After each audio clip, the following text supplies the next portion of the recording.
இந்த நிகழ்ச்சியில் இணைந்திருக்கும் பெண்கள் யாவருக்கும் அன்பின் வாழ்த்துதலை தெரிவித்துக் கொள்கிறேன். தொடர்ந்து ஒவ்வொரு வாரமும் நம் பெண்களை குறித்தே நாம் தியானித்து வருகிறோம். வேதத்திலையும் அநேக பெண்கள் குறிப்பிடப்பட்டு ஆவிக்குரிய வாழ்க்கையிலே நாம் இன்னும் வளரணும், பெண்கள் நாம் எப்படிலாம் இருக்கணும், என்னென்ன காரியங்களை நம்ம வாழ்க்கையில் நம்ம செய்யணும்னு சொல்லிட்டு நாம் கற்றுக்கொள்ள வேண்டும். தொடர்ந்து இந்த நாளிலும் ஒரு பெண்ணின் குணாதிசயங்களை குறித்து நாம் தியானிக்க போகிறோம். உன்னத பாட்டு 2ஆம் அதிகாரம் 2ஆம் வசனம் சொல்கிறது, முள்ளுகளுக்குள்ளே லீலி புஷ்பம் எப்படி இருக்கிறதோ அப்படியே குமாரத்திக்குள்ளே எனக்கு பிரியமானவளும் இருக்கிறாள் என்று சொல்லி அங்கே சொல்லப்பட்டிருக்கு. அப்போ முள்ளுகளுக்குள்ளே லீலி புஷ்பம், அப்போ அந்த ஒரு முள், ஒரு அடர்ந்த காட்டுக்குள்ள ஒரு லீலி புஷ்பம் எப்படி பூத்திருக்கிறது. நல்லா கவனித்து பாருங்க. அந்த காட்டுக்குள்ள, முட்கள் நிறைந்த காட்டுக்குள்ள ஒரு லில்லி பூத்திருக்குன்னா அது வெண்மையா இருக்குது, தனித்துவமாக காணப்படுகிறது. அதே போலதான் ஆவிக்குரிய வாழ்க்கையிலையும் கர்த்தர் நம்மை தனித்துவமாக வைத்திருக்கிறார். பாருங்க, அதான் சொல்றாரு, அந்த வசனம் சொல்லுது, எனக்கு பிரியமானவளும் இருக்கிறாள், எனக்கு பிரியமானவள். அப்போ கர்த்தர் முள்ளுகளுக்குள்ளே லீலி புஷ்பமாக நம்மை வைத்திருக்கிறார். அதாவது இந்த உலக வாழ்க்கையிலே, இந்த உலக காரியங்களே மற்றவர்களைப் போல இல்லாம நம்ம ஆண்டவருக்கு பிரியம் உள்ளவர்களாக ஆண்டவர் நம்மை பிரித்து வைத்திருக்கிறார், வித்தியாசம் வைத்திருக்கிறார்.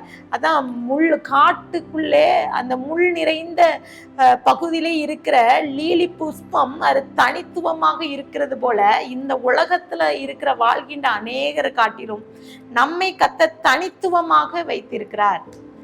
அதை சொல்லப்பட்டிருக்குது. ஆண்டவர் அந்த நம்மளுடைய ஆவிக்குரிய வாழ்க்கையில் நம்மை மிகவும் ரொம்ப ஸ்பெஷலா வைத்திருக்கிறான். நம்ம எல்லாம் விசேஷித்தவர்கள்னு சொல்லலாம். அதுதாங்க எனக்கு பிரியமானவள். அப்போ கர்த்தர் நம்மை பிரியமானவளாக நம்மை அழைக்கிறார். அப்போ இன்றைக்கு இந்த உன்னத பாட்டு 2:1 ஒரு காரியம் சொல்லப்பட்டிருக்குது, நான் சாரோனின் ரோஜாவும் பள்ளத்தாக்குகளின் லீலி புஷ்பமா இருக்கிறேன். அப்போ ஆண்டவர் சொல்ல, அந்த லீலி புஷ்பம் யார் பாருங்க. அந்த முள்ளுகளுக்குள்ளே அந்த லீலி புஷ்பம் என்ன சொல்லப்பட்டிருக்கு. அதுல என்ன சொல்லப்பட்டிருக்குன்னா, முதல் பகுதியில நான் சாரோனின் ரோஜாவும் பள்ளத்தாக்குகளின் லீலி புஷ்பம். அப்போ பள்ளத்தாக்கு, ஒரு பள்ளத்தாக்கிலே வளரப்பட்ட இந்த லீலி புஷ்பம். இந்த லீலி புஷ்பம் அடர்ந்த காடு என்ன சொன்னா, மலைகளுக்கு மேல எல்லாருக்கும் தெரியுது போல இல்லாம பள்ளத்துக்கு நடுவுல இருக்குது ஒரு பள்ளம். அந்த பள்ளத்துக்கு இடையில அந்த கஷ்டங்கள், பாடுகள் நிறைந்த ஒரு பகுதியிலே அது காணப்படுகிறது. பாருங்க, அந்த ஒரு தாழ்மை பாருங்க. ஆண்டவர் இதை என்ன வெளிப்படுத்துகிறார்னா, தன்னை தாழ்த்தும் தன்மையை வெளிப்படுத்துகிறார். அந்த உன்னத பாட்டிலே கர்த்தர் என்ன சொல்கிறார்னா, அவர் பசுமையை, அவர் என்னன்னா சாரோனின் ரோஜா, என்னன்னா பசுமையான சமவெளி. அப்போ அவர் சமவெளி பகுதியிலே ஒரு பள்ளத்தாக்கிலே இருக்கிற லீலி புஷ்பத்தை போல தன்னை அர்ப்பணிக்கிறார். அவர் இந்த உலகத்துல பாருங்க, அவர் தாழ்மை ரூபம் எடுத்து வந்தார். அப்போ பள்ளத்தாக்குகளின் லீலி புஷ்பம், ஒரு பள்ளத்துக்குள்ள இருக்கிற லீலி புஷ்பத்தை போல பரிசுத்தம் நிறைந்தவரா இருக்கிறார். அப்போ இன்னைக்கு கர்த்தர் நம்மை மிகவும் ஸ்பெஷலா வச்சிருக்காரு. காரணம், இந்த உலக காரியத்துக்கு ஒத்து போகாதபடிக்கு நம்ம எப்படி இருக்கணுமா, பரிசுத்த வாழ்க்கை வாழணுமா. அதான் அங்க சொல்லப்பட்டிருக்குது, அவர் தமக்குரியவர்களாக நம்மை மாற்றி நம்மை அழைத்திருக்கிறாராம். அவர் நமக்காக நம்மளுடைய மீறுதலுக்காக தன்னை அர்ப்பணித்து அவர் நம்மை மீட்டு கொண்டிருக்கிறார். எப்படின்னா, தமக்குரியவர்களாக மாற்றி இருக்கிறாராம். அப்போ அவர் நம்ம ஒரு தீமையிலிருந்து நம்மை பாதுகாத்து, ஒரு பள்ளத்தாக்கு என்ன சொன்னா, ஒரு மரண பள்ளத்தாக்குன்னு சொல்லுவாங்க. சங்கீதத்துல சொல்ல, நான் மரண இருளும் பள்ளத்தாக்கில் நடந்தாலும் பொல்லாப்புக்கு. அப்போ பள்ளத்தாக்குனாலே ஒரு பாடுகள், ஒரு சோதனையும் குறிக்குது. அப்போ அந்த பாடுகள் சோதனையில இருந்தாலும் அந்த பள்ளத்தாக்குல இருந்த லீலி புஷ்பம் பரிசுத்தத்தை விடல. இன்னும் அது வந்து அதை சொல்ல பரிசுத்தமா இருக்குது. அது அது சேரும் சகதியும் நிறைந்த பள்ளத்தாக்கு. அந்த பள்ளத்தாக்குல வளர்ந்த லீலி புஷ்பம் பரிசுத்தமாக இருந்தது போல நம்ம வாழ்க்கையிலும் தீமை நிறைந்த உலகத்துல இருக்கும், பாவம் நிறைந்த உலகத்துல இருக்கும், அக்கிரமம் நிறைந்த உலகத்துல இருக்கும், பொல்லாப்பு நிறைந்த உலகத்துல இருக்கும். அப்போ அதெல்லாம் இருந்தாலும் நம்ம எப்படி இருக்கணுமா, ஆண்டவருக்காக தமக்குரியவர்களாக பரிசுத்தம் நிறைந்த வாழ்க்கை வாழணும்னு சொல்லி கர்த்தர் அழைக்கிறார். என்ன சொல்லுவார், நறுமணம் நிறைந்த வாழ்க்கை. இப்ப பள்ளத்தாக்குல இருக்கிற அந்த லீலி புஷ்பம் அங்க இருக்கிற அத்தனை பேருக்கு ஒரு நறுமணமா இருக்குது. அதே போல நம்ம ஆவிக்குரிய வாழ்க்கையிலையும் நம்ம நறுமணம் நிறைந்தவர்களாக இருக்கணும். ஆவிக்குரிய வாழ்க்கையில இந்த நறுமணம் மிக முக்கியம். அப்போ பார்த்தீங்கன்னா ஸ்பெஷல், நம்ம லைஃப்பை வந்து கர்த்தர் ரொம்ப ஸ்பெஷலாக வச்சிருக்காரு. அப்போ அந்த நறுமணம் மிக்க ஒரு வாழ்க்கை வாழ கர்த்தரை அழைக்கிறார். மிகவும் சிறப்பாக கர்த்தர் நம்மை அழைக்கிறார். பாருங்க, ஒரு உன்னத பாட்டு அந்த பகுதியை நீங்க தியானித்து பார்த்தீங்கன்னா ஒவ்வொரு வசனங்களும் ஒவ்வொரு கருத்தை சொல்லி கொடுக்கும். அதில் மணவாளன் மணவாட்டி சபையை குறித்து நம்ம கர்த்தர் வந்து மணவாட்டி சபை மணவாளனுக்காக நம்ம காத்திருக்கிற ஒரு அனுபவத்தை சொல்லி கொடுக்கறத நம்ம பார்க்கிறோம். இதுல என்னன்னா, இது வந்து மறைபொருளாக கொடுக்கப்பட்டிருக்குது. இந்த உன்னத பாட்டு பகுதியை நம்ம வாசித்து பார்த்தா அதோட அர்த்தம் நமக்கு தெரியாது. ஆனால் அது மறைபொருளாக குறிப்பிடப்பட்டிருக்கு. ஒரு பெண் ஆனவள் எப்படி இருக்கணும், அந்த பெண் அவளுடைய குணாதிசயங்கள், அவள் பத்துங்க அவள் எப்படிப்பட்டவளாக இருக்கிறாள், குமாரத்திகள்ல மிக சிறப்பாக விசேஷித்தவளாக இருக்கிறாள்னு சொல்ல. அப்போ நம்ம எல்லாத்தையும் கர்த்தர் ஸ்பெஷலா வைத்திருக்கிறார், விசேஷித்தவர்களாக பார்க்கிறார். பாருங்க, அந்த புத்தகத்திலே உன்னத பாட்டு புத்தகத்திலே பாருங்க, அந்த மறைப்பொருளை நம்ம அதை வந்து அதை நம்ம விளக்கி அதை பெற்றுக்கொள்ளும் போது அது ஒரு பொக்கிஷமா இருக்குது நமக்கு. அந்த உன்னத பாட்டு அந்த பகுதியிலே கர்த்தர் கொடுக்கிற அந்த சத்தியத்தை நாம் அறிந்து கொள்ளும் போது நிச்சயமாக நம்ம ஆவிக்குரிய வாழ்க்கையில நம்ம இன்னும் வளர முடியும். ஏன் சொல்லட்டுன்னா, அந்த பகுதியில சொல்லப்பட்டிருக்கிற காரியம் குமாரத்திக்குள்ளே எனக்கு பிரியமானவள். அப்ப நமக்கு பிரியமா, கர்த்தருக்கு பிரியமான காரியம் உண்டு. நம்ம எப்படியும் வாழலாம்னு சொல்ல முடியும். இந்த உலகம் சொல்லலாம் எப்படியும் வாழலாம்னு சொல்லும். ஆனால் ஆண்டவருடைய பிள்ளைகளுக்கு கர்த்தர் சொல்றாரு, இப்படித்தான் வாழணும். அப்போ எனக்கு பிரியமாய் வாழ்ற காரியம் இருக்குது, அதுதான் பரிசுத்தம். இந்த முள்ளுகளுக்குள்ளே அந்த லீலி புஷ்பம் எப்படி இருக்குதோ, அந்த பள்ளத்தாக்குகளை இருக்கிற லீலி புஷ்பம் எப்படி இருக்கோ பரிசுத்தமா இருக்கிறத போல நாமளும் பரிசுத்தம். அப்போ இன்றைக்கு கர்த்தர் இன்றைக்கு எதிர்பார்க்கிற காரியம், நம்மள எதிர்பார்க்கிற காரியம் பரிசுத்தம். எவ்வளவு வேணும் பரிசுத்தமா இருக்கும். தனித்துவத்தை நம்ம விரும்பணும். கர்த்தரை தான் மற்ற உலக மனிதர்களை நம்ம ஒப்பிடக்கூடாது. பாருங்க, அவங்க இப்படி இருக்காங்க, அவங்க இதை செய்யறாங்களே, அவங்க அப்படி பண்றாங்களேன்னு சொல்லிட்டு நம்ம சொல்வது உண்டு. அப்படி இல்லை, கர்த்தர் அதை எதிர்பார்க்கல, தனித்துவமாக நம்மை அழைக்கிறார்.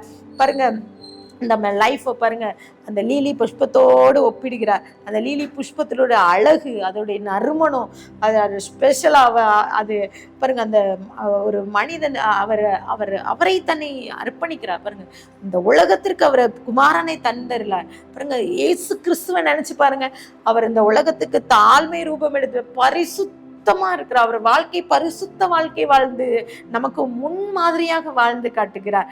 இந்த பரிசுத்தத்துல கொஞ்சம் கூட அவர்கிட்ட குறை சொல்ல முடியாது. அந்த அளவுக்கு பரிசுத்த வாழ்க்கை வாழ்றார். தாழ்மை ரூபம் எடுக்கிறார். இந்த பள்ளத்தாக்கின் லீலி புஷ்பம் தன்னை, அது வந்து பள்ளத்தாக்கு ஒரு தாழ்ந்த ஒரு இடத்துல இருந்தாலும் அது பிரகாசமா இருக்குது போல கர்த்தர் வந்து தன்னை தாழ்த்தி தன்னை அர்ப்பணித்து தனக்காக தாழ்மை ரூபம் எடுத்து பிறந்ததை இந்த பகுதி நமக்கு குறிப்பிடுகிறது. விசுவாசிகளாகிய நாம அப்படிதான், நம்மளும் பள்ளத்தாக்கின் லீலி புஷ்பத்தை போல கர்த்தர் அழைக்கிறார். தாழ்மையை கர்த்தர் எதிர்பார்க்கிறார், பரிசுத்தத்தை எதிர்பார்க்கிறார், விசேஷித்தவர்களாக நம்ம வாழணும்னு கர்த்தர் நம்மை எதிர்பார்க்கிறார். பாருங்க, லீலி புஷ்பத்தை போல பள்ளத்தாக்குல இருக்கிற லீலி புஷ்பம் எப்படி மற்றவர்களுக்கு வாசனை உள்ள ஒரு மலராக இருக்கிறது போல நாமளும் மற்ற நம்ம இருக்கிற இடங்கள்ல கர்த்தர் நம்மை ஒரு நறுமணம் மிக்க ஆவிக்குரிய வாழ்க்கையில நறுமணம் கொடுக்கிற ஒரு பெண்ணாக ஒரு குடும்ப ஆவிக்குரிய வாழ்க்கையில குடும்ப வாழ்க்கையில நம்ம இருக்கணும்னு கர்த்தர் விரும்பி. அது எப்படிப்பட்ட நறுமணம்னா ஆன்மீக நறுமணம். என்ன, கர்த்தர் நம்மில் வெளிப்படணும். நம்ம ஆவிக்குரிய வாழ்க்கையில நறுமணமிக்க ஒரு மற்றவர்களுக்கு மனம் வீசுகிற, மற்றவருக்கு உபயோகிக்கிற ஒரு கருவியாக கர்த்தர் நம்மை மாற்ற நினைக்கிறார். அதுதான் உன்னத பாட்டு அந்த 2:2 சொல்லப்பட்டிருக்கு. முள்ளுகளுக்குள்ளே லீலி புஷ்பம் எப்படி இருக்கிறதோ அப்படியே என் குமாரத்திக்குள்ளே எனக்கு பிரியமானவள் இருக்கிறார். அந்த பிரியமானவள். அப்போ இன்றைக்கு பவுல் சொல்ற, பிரியமானவனே நீ எல்லாவற்றிலும் வாழ்ந்து சுகமாய் இருக்கணும். பாருங்க, இன்றைக்கு கர்த்தர் இந்த உலகத்துல அநேக காரியங்கள் இருக்குது. இப்போ பிரச்சனை, பாடு, இந்த உலக உபத்திரவம் இதெல்லாம் காட்டினோம். எல்லாவற்றிலும் வாழ்ந்து நீங்க சுகமா இருக்கணும்னு கர்த்தர் எதிர்பார்க்கிறார். இந்த காரியங்கள்ல இருந்தாலும் நம்ம எதிர்க்கிற நம்ம விட்டு விலக, ஆண்டவரை விட்டு விலகி செய்கிற பாவங்கள் இதெல்லாம் விட்டு ஆண்டவருக்கு பிரியமான ஒரு வாழ்க்கை வாழ கர்த்தர் நம்மை அழைக்கிறார். இந்த வார்த்தையை கேட்டுக்கொண்டிருக்கிற நீங்களும் கூட இந்த பகுதி, இந்த உன்னத பாட்டு இந்த பகுதியில சொல்லப்பட்ட எனக்கு பிரியமான பெண், அது ஒருவேளை கர்த்தர் உங்களை அழைக்கிறார். இன்னைக்கு ஆண்டவருக்கு பிரியமான ஒரு வாழ்க்கை வாழ நம்மளை அர்ப்பணிக்க முடியுமா? இந்த உலக காரியத்துக்கு இடம் கொடுக்காதபடிக்கு பரிசுத்த குறைச்சல், நம்மகிட்ட எவ்வளவு பரிசுத்த குறைச்சல் இருக்கு. ஆண்டவருடைய பிள்ளைகளாக சொல்வதற்கு எவ்வளவேனும் தகுதியாக இருக்கிறோம். நம்ம இயேசுவின் பிள்ளைகள்.